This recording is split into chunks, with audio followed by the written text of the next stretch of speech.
ویسے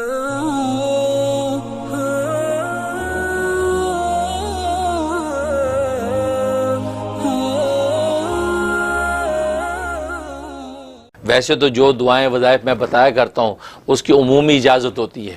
اسپیسیفک کسی ایک کو اجازت دینا ضروری نہیں، کسی ایک کو دے بھی دی تو آپ جتنے بھی لوگ سنتے ہیں تو میری طرف سے سب کو دلی اجازت ہوتی ہے، وہ میرے جو وظائف کر سکتے ہیں، اگر وہ سیم ان کا مسئلہ ہے تو بالکل کر سکتے ہیں۔ شیف کے حوالے سے اس میں تو آپ تمام ناظرین نوٹ کر لیں کہ میرا خیال نہیں کہ کوئی وظیفہ ایسا ہو کہ جہاں درود شریف نہ ہوتا ہو۔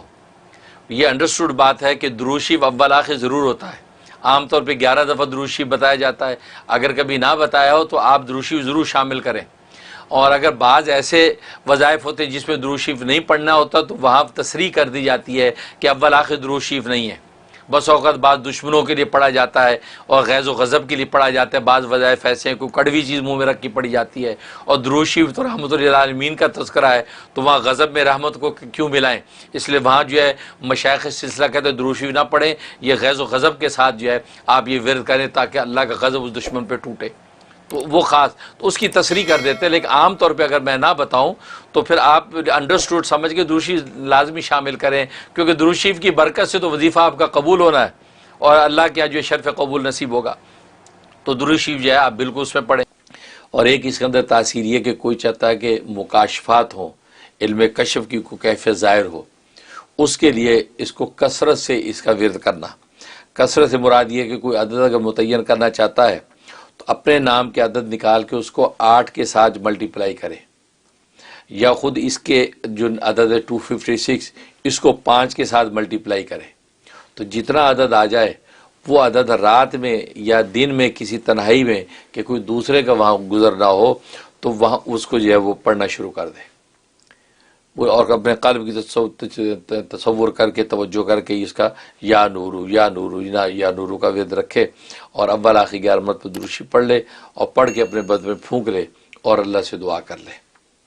تو یہ روزانہ یہ جو ہے وہ کرنا ہے، وقت نہ بدلے، وقت ایک متعین کر لے کہ میں نے مغرب کے بعد اتنے بجے کرنا ہے یا دن میں اتنے بجے کرنا ہے، جگہ بدل جائے کوئی بات نہیں ہے کہ وقت نہ بدلے، لیکن ہو تنہائی کی جگہ کہ دوسرا جو ہے انسان وہاں پر موجود نہ ہو، تو اس طریقے سے یہ کرے۔ اور یہ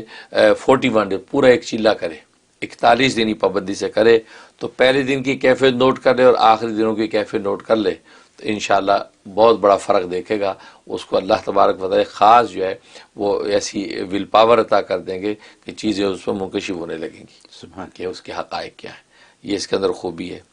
اچھا، بس اوقات لوگ کہتے دن ہو گیا ہمیں تو پتہ ہی نہیں چلا، وہ آپ کو نہیں پتہ چلا لیکن تبدیلی اپنا کام کر رہی ہے، کیونکہ بس اوقات انسان کی روح کے اوپر کثافت ہوتی ہے، گندگی ہوتی ہے تو کثافت صاف لگنے میں ٹائم لگ جاتا ہے۔ جیسے میلے کپڑے پہ خوشبو چھڑکیں تو ویسی خوشبو نہیں پھوٹتی جیسے جو اجلے دھلے پہ ہوتی ہے۔ اس کا بعد اللہ پہلے روح کو اجلا دھلا کرتے ہیں اس نام کی برکت سے، اب جب وہ مزکہ ہو جاتی اب یہ نام جو ہے وہ اپنی خوشبو کو ظاہر کرتا ہے۔ تو اس لیے ناظرین اس میں بھی پریشان نہ ہوا کریں کہ یہ ہو گیا ابھی تو کچھ بھی نہیں ہوا، نہیں وہ ہو رہا ہے، کیونکہ اللہ کا نام ہے وہ اثر کیسے نہ کرے۔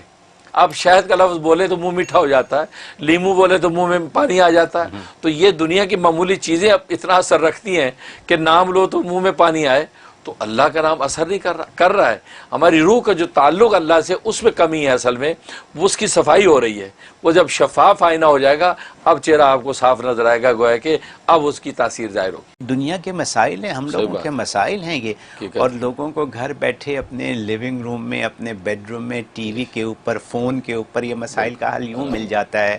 اور ماشاءاللہ اللہ آپ کو کیا کہہ سکتا ہوں، زندگی دے اور صحت دے اور تندرستی دے اور ایسے ہی رکھے ہمیشہ۔